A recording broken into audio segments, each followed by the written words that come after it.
Hi, welcome to Aquarian Anarchy. This week, we were going to talk about truth, the idea of truth. Is truth possible? But instead,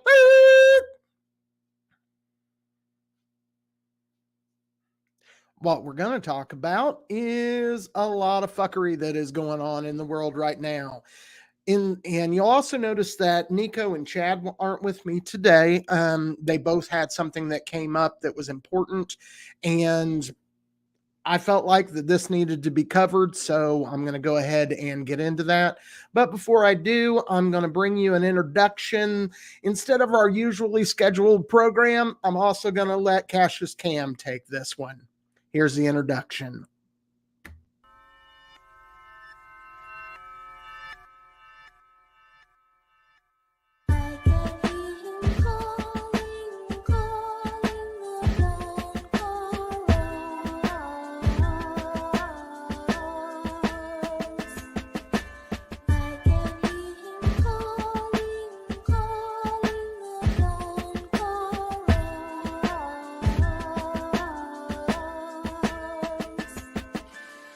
Portray villains as hope seekers and game changers.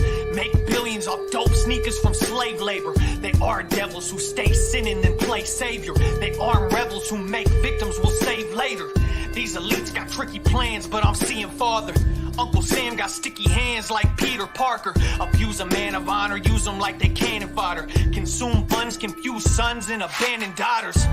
Let me put this complex in context. The government been hovering. Who you thought was the bomb threat? False flags always got another one on deck. And when you speak the truth, they put boots upon necks. And if we don't capitulate, the little man's the target. Manipulating markets just to stipulate our hardships. Really should get rid of them, but they spent years conditioning our citizens. Victims of prescriptions while stripping all of our dividends. Ripping off the innocent while creating all the division the kids are living with. I envision Minutemen fighting, trying to win again. But how do we rise up when the system keeping us ignorant? Focusing on our pigment, hoping that they can pit us up against our own people. I know the motives are evil. I see everyone as equal, but the media has needles, filling y'all with toxins till y'all feed them for the sequel, for the sequel, for the sequel, for the sequel, for the sequel, for the sequel.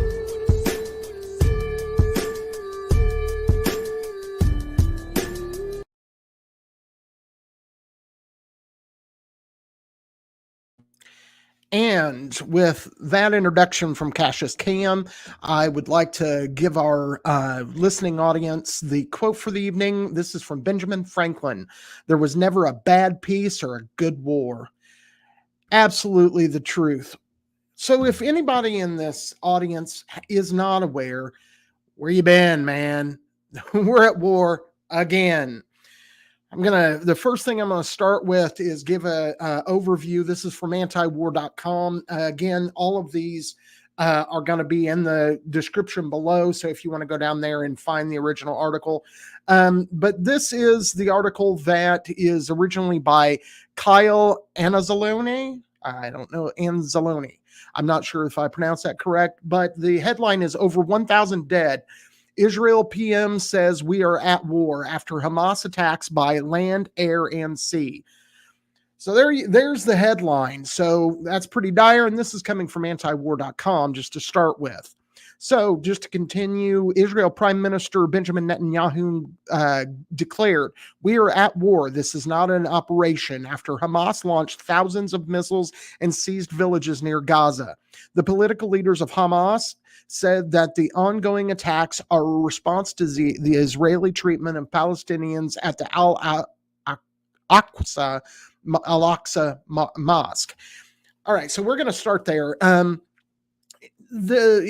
those that you are not up on Middle Eastern policy, Israel and the Palestinians have been fighting each other my entire life. And there's Jeff Charles does a really good breakdown on his Twitter page with, I think he did an article for Red State that kind of covered the background of what happened with that. And so I suggest that you go there. And so this is a long time coming. We have been, quote unquote, at war for a long time. And hey, shout out to Dutch in the comments. So again, this isn't something new. They've been trying to get this fight started for a while. And again, they're just, again, at war.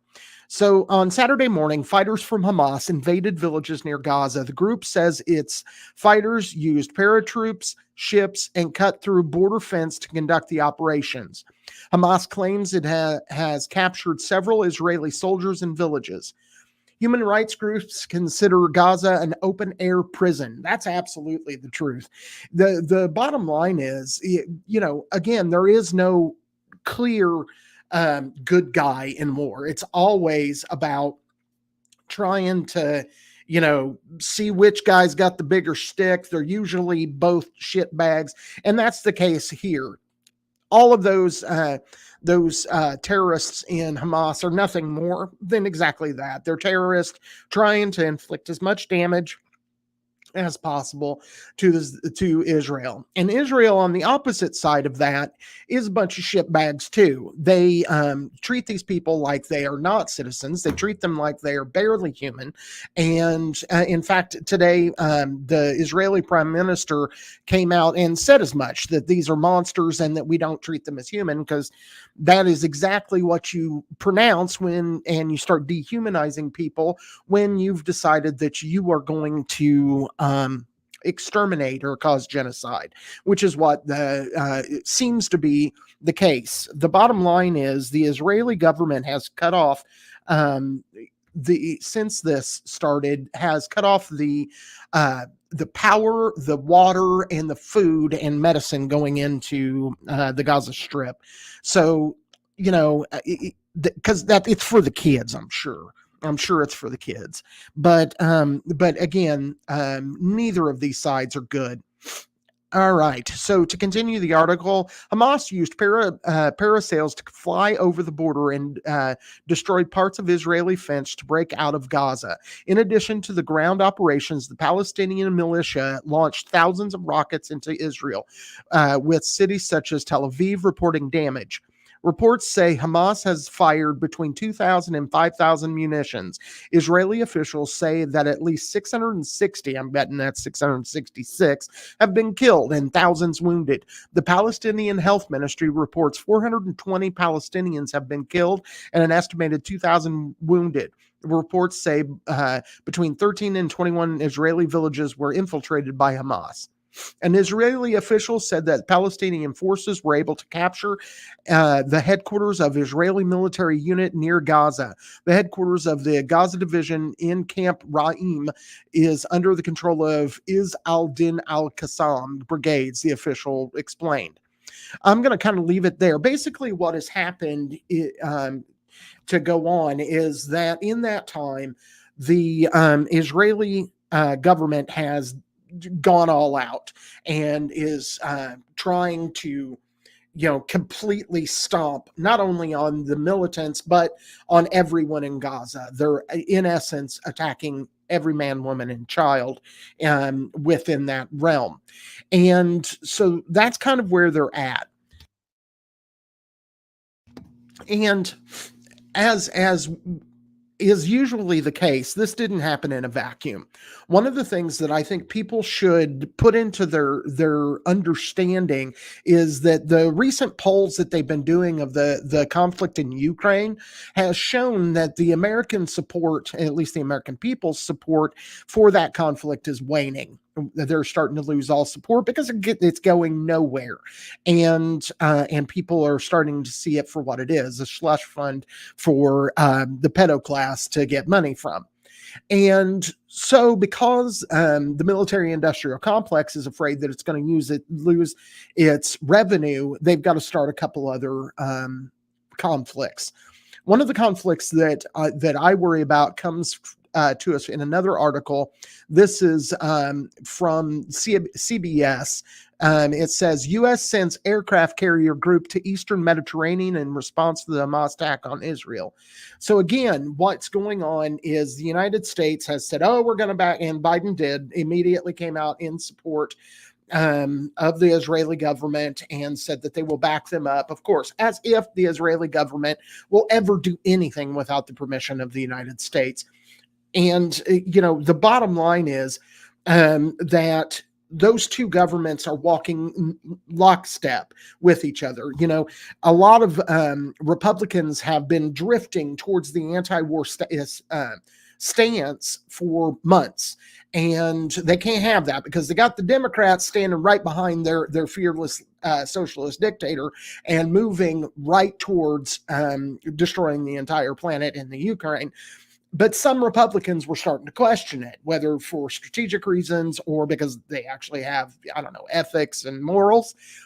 Either way, they started to absolutely, stop backing what's going on in the Ukraine. So the best way to get the Republicans back onto the reservation, if you will, is to make sure that they have to support Israel. So a war in Israel is going to get all kinds of Republican support because that's one of their cash cows, and they're going to do whatever they tell them to.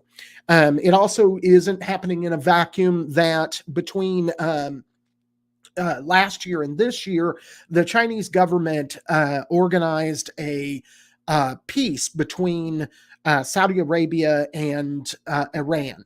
And that's what I want to actually get into within the and I also want to point out, notice that the United States is 100% behind war. And then that's as per typical because, of course, when you see the red, white, and blue, that should bring war directly to your mind because the United States hasn't ever seen a war they didn't love. So going forward, unfortunately, what we're going to be looking at is the United States taking a war footing in the Middle East yet again, because it's never worked out bad before. Iraq, that didn't go bad at all. And that stuff in Afghanistan, we were just there for 20 years just to give it back to the people who had it initially. But that's okay. We'll go ahead and start another stupid war somewhere else to try to make, everyone enslaved. So that is exactly what is going on. Now, if you talk to, because I looked and I wanted to see what the response of both Russia and China were, both of them were urging peace. Both of them were urging that to stop hostilities altogether. And of course, the United States was like, hit them harder, Israel, hit them harder. Because again, the United States government is controlled by warmongering fascists who do not care about the lives of humanity across the world. They want to build back better, just like their evil friends. See, their evil friends, when they started talking about the build back better, we didn't know we were going to be building back better from a nuclear holocaust. But these assholes have decided that's what they're going to do. And early this morning, when I found that CBS News talking about the aircraft carrier group going to the Mediterranean, I noticed multiple times in the article. I'm not going to read the article, but it basically talks about that the group, the carrier group, is going into the Middle East. But one of the things that I noticed within that article was that multiple times it talks about Iran. Well, now they're coming out and just saying it. Again, another news article. I'm going to read this one. This one is from NBC News. U.S. military presence near Israel is a blunt message to Iran and Hezbollah, officials said. The Lebanon-based Hezbollah has not fully taken up arms against Israel in the wake of the Hamas attacks in the south. The U.S. warship and fighter jets deploying near Israel this week in support of Israel. Notice, our fighter jets, the United States fighter jets, deploying near Israel this week in support of Israel are also intended to send an explicit message to Iran, according to the current and former senior U.S. officials. The message, one of the officials said, is stand down, specifically when it comes to any considerations by Tehran of unleashing the Lebanese militant group Hezbollah. This is all about deterring Iran, the official said. Again, this is all about deterring Iran. The Biden administration is sending the ships of the Navy's USS Gerald Ford Carrier Strike Group to the Eastern Mediterranean Sea. The officials are planning to keep in place for the foreseeable future some F-16s and A-10 fighter jets that were scheduled to rotate out of the region, according to the U.S. officials. So we don't have enough stuff there. Let's go on and send them some more planes. Keep the ones that are there, and let's get some more over there, is what their joyous plan is. The time of deploying additional F-15s that were supplied to arrive in about a month has now been moved up, the officials said. And though the U.S. moved a squadron of the F-35s out of the Middle East last week without a plan to replace them, now another squadron will move there in coming days. And Lockheed Martin said, cha-ching! In all, as many as 24 advanced fighter jets are expected to arrive in the region in the coming days. The official said this represents significant air-to-air and air-to-ground capability to deter any Iranian aggression or expansion of ops, which is shorthand for operations. The ships and aircraft are all directly supporting Israel in deterring Iran and any other expansions, the official said. In other words, they're preparing for war against Iran. They're going to say that this is just to make sure they don't do anything. But at some point, if the Israelis are making the Gaza Strip a strip of glass, as many have talked about that they are going to do, not even finding any fault as they pound on their Bible, that like Mike Pence did, not any contradiction. My Bible says thou shalt not kill. It does not say thou shalt not kill unless some psychopath makes a good argument. That isn't what it says. It says do not kill. And of course, these ass clowns are prepared to do it. The ships and aircraft are all directly supporting Israel and deterring Iran from any other expansion, the official said. As NBC News previously reported, the U.S. is reviewing its plans for any needed evacuation of American citizens, and the ships could be used in such an operation. Hezbollah has fired dozens of rockets across the Israeli border, but has not fully taken up arms against Israel in the wake of Hamas attack. The Israeli military said Monday that it had neutralized a number of terrorist infiltrators who crossed from Lebanon into Israel. So again, they're looking for an excuse to escalate this conflict, just like they have used every other reason to escalate every other conflict. Come on. We have been closer to a full-on nuclear launch closer than we have ever been 4 months. This is just another escalation. This is an expansion of World War III into another theater. Because make no doubt, the Russians have said that we are in World War III right now. They have said that that's what we're doing. They know that the U.S. is using this as a proxy war. And for those that say, well, what we're doing is we're draining them of their money. We're sending billions of dollars, billions and billions and billions of American dollars across the seas to the Ukraine right now. Don't you think maybe the prices at the grocery store might have some direct correlation to the fact that we're blowing the crap out of these places? Don't you think that maybe, just maybe, the price of gasoline might be dependent on something in the Middle East that's about to go off? Do you really think prices are about to go down? Do you really think that these people who are bent on world domination, on subserving, making everyone subservient and enslaved, do you not think that they are more than willing to put your life, your children's life, and the life of every man, woman, and child in this country on the sacrificial altar for their God, who we all know as Moloch, or the evil one, as Satan, as whatever you want to call it? And this is coming from somebody that doesn't believe in a lot of the craziness.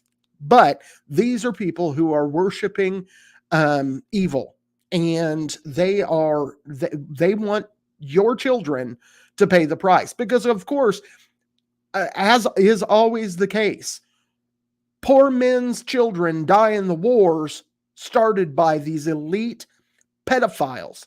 So don't give me any of the bullshit. I know that sometimes we try to be entertaining. Unfortunately, Chad and Nicco couldn't be here to bring the happy stuff, because I'm nothing but pissed off that they're doing this. It reeks of a suspicious skycloth. I worry that this was nothing more than an op by the Israeli intelligence officers, who I can't name on this platform, to get another theater open so that the military industrial complex's money keeps rolling. And if we smash a few eggs while we're making an omelet, so be it, right? So again, this war needs to end now that it has begun, because my answer when they asked me, which side of the war are you on? I said against. I'm against war. I will always be against war, because there is no such thing as a just war. And this one surely isn't one of them. So if you want to know my opinion, it's this: a no state solution.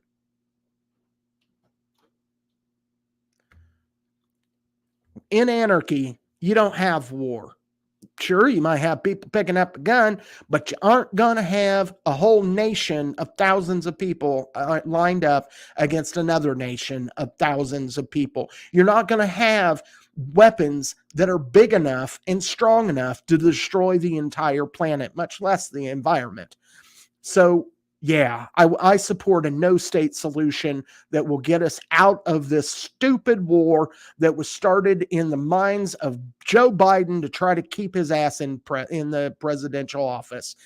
And it worked for George W. Why can't it work for Biden? So that's about my message for tonight, guys. I just wanted to cover it. I wanted to say my piece and get that out. And, I don't know about Albert Pike's letter, Hotep Dutch. I'm so mad right now, I just could bite nails. But this one's going to be a short one tonight, because I don't have my buddies here with me. And I just wanted to cover it so that our followers would know, if they didn't already. I do want to leave you with one final video before I let you go. So there's going to be a different opening, and now we're going to get to a different closing, because guess what? We have a better way.